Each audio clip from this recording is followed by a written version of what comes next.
If you're like me and you like to do a little bit of canoeing, you know how important it is to keep your food dry and safe from critters. I'm not just talking about the big critters like bears, I'm also talking about the little critters, primarily your mice, your raccoons, maybe even your skunks, some of the little creatures that'll visit your site in the evening. One of the things that's very popular up here are those big canoe barrels. They stand about 2.5 feet, 36 inches or so in size. They come in different, a large barrel and a small barrel. But one of the things about both those barrels is the more stuff that you put in it, the more food that you pack in it, depending on how long you're going for a trip, the heavier that barrel is going to become. And soon enough, it's the pack nobody wants to carry on the portage. When we did our trip in 2012 through Quetico, we carried a number of smaller buckets that made it much easier, and it was very easy for a person to carry 2 buckets as well as their pack on a portage. Now those buckets we used are made out of a contractor barrel, along with a Gamma Seal lid, and unlike the canoe barrels, which will cost you easily over $100 for a barrel and the harness, this costs you about $30 to make. So today we're going to take a look and we'll go through the materials, and I'll show you how you can make your very own contractor bucket that you can carry and keep your food safe from the little critters that can't. So let's take a look and see what we're going to need today. What you're going to need to make the barrel, of course, you're going to need a bucket.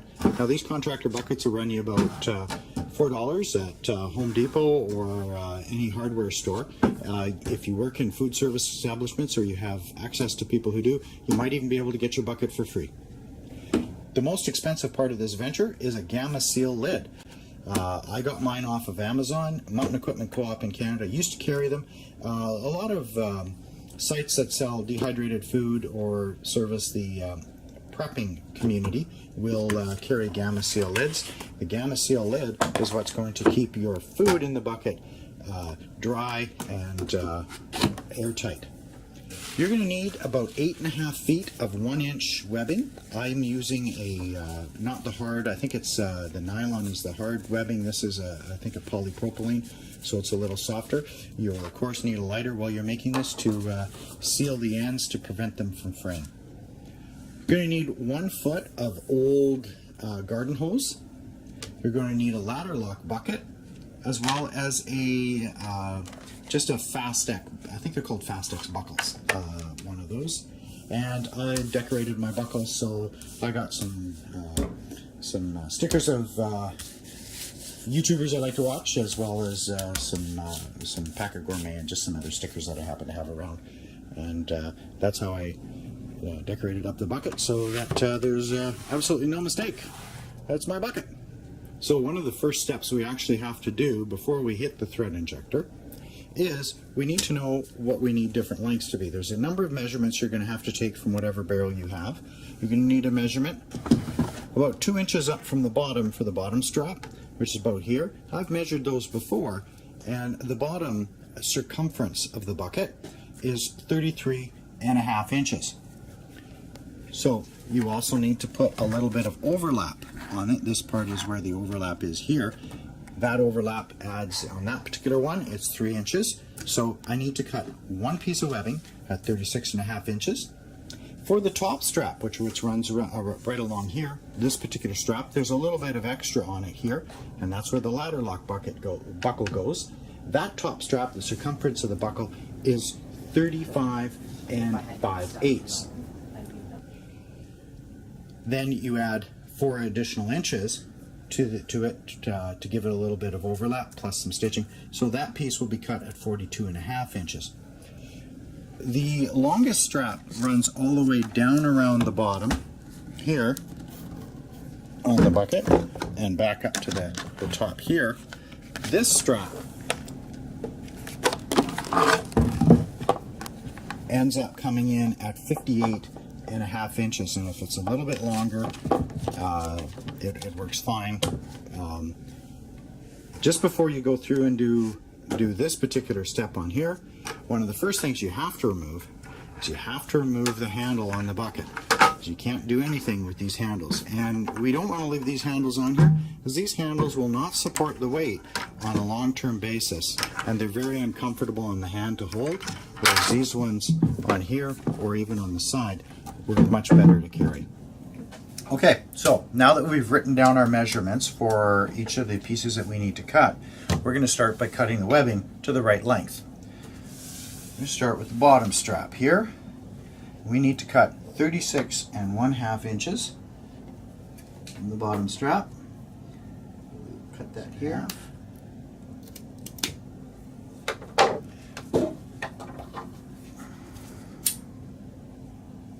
And we burn the edges. I want to do this so it doesn't unravel.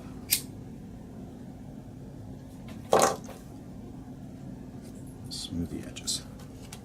Okay, let's cut the other pieces.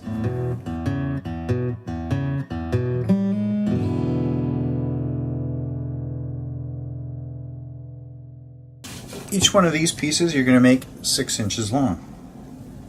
So try to stretch your hose out, make a mark at 6 inches, and then carrying that along at 12 inches. And we cut the hose.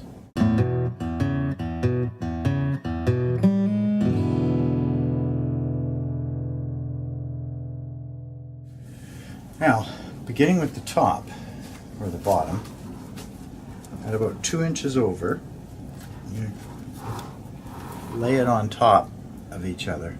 Then I find the best thing to make sure to mark these spots where to stitch them is actually pins, because the pins hold in there, whereas I find marker that doesn't really work very well. So I just push a pin through, and that kind of marks what I want it to be.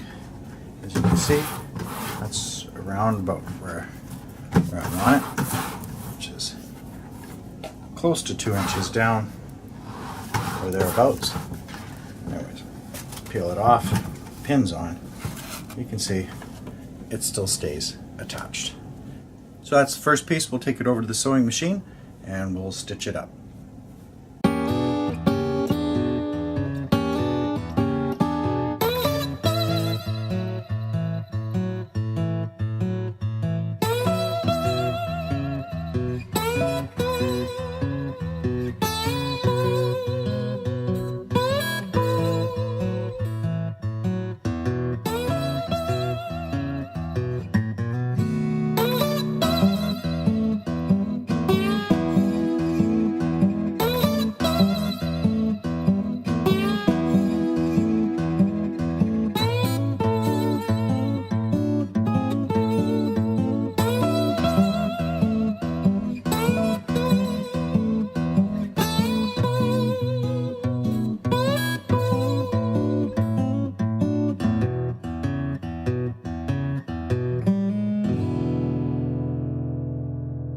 So after stitching it through, and normally you make little X's over top of webbing, you sew it like most webbing.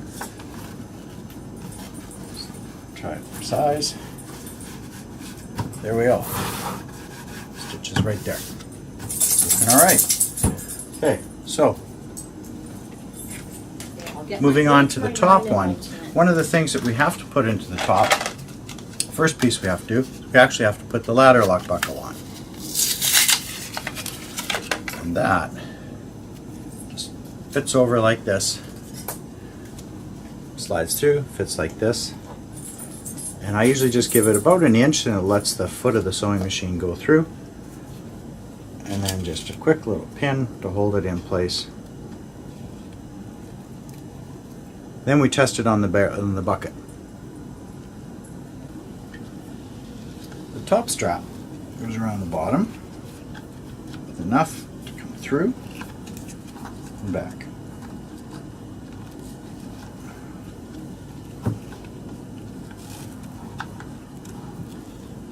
And that will work.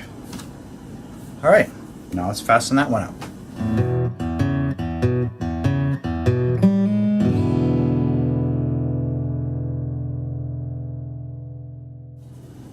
So, the top piece now, so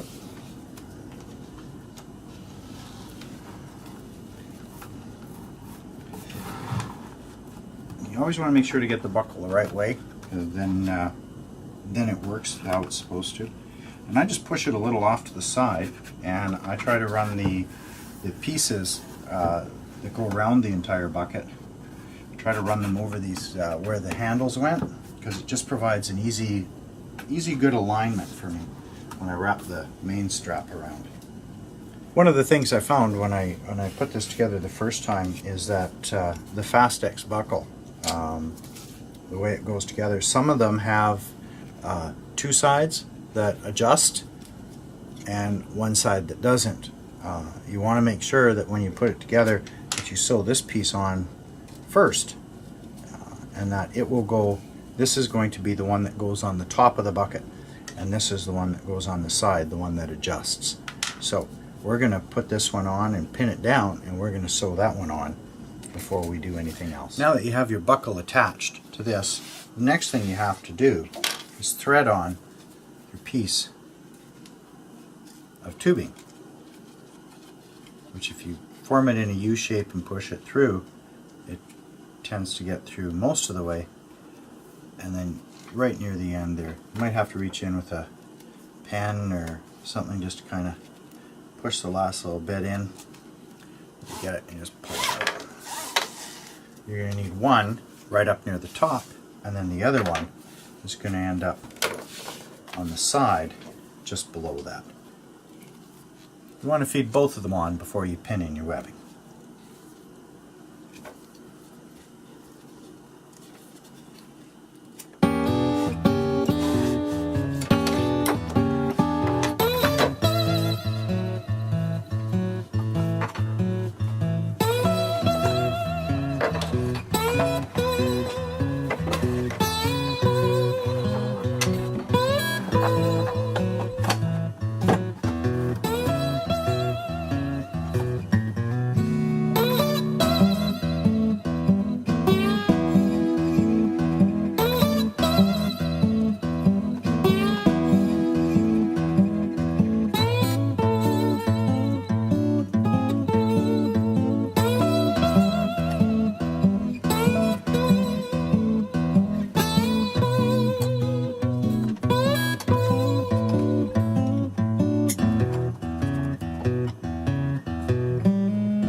All pinned up.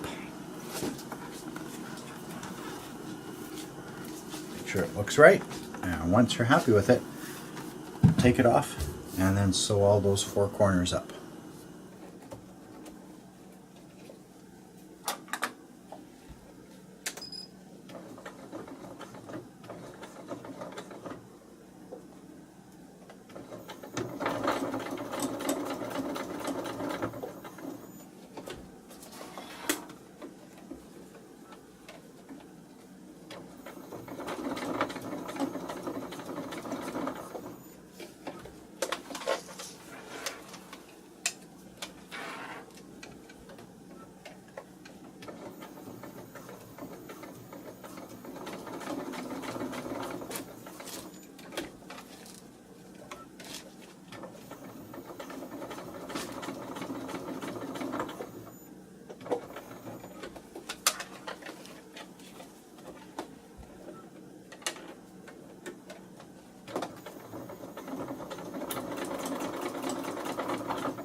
Oops.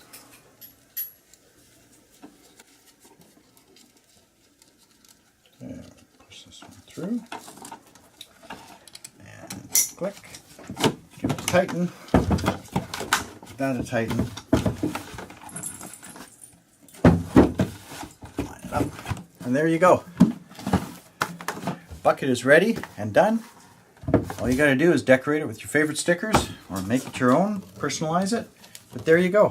For $30 and in less than about an hour and a half, you can have yourself your very own canoe bucket for 30 bucks. I hope that was useful.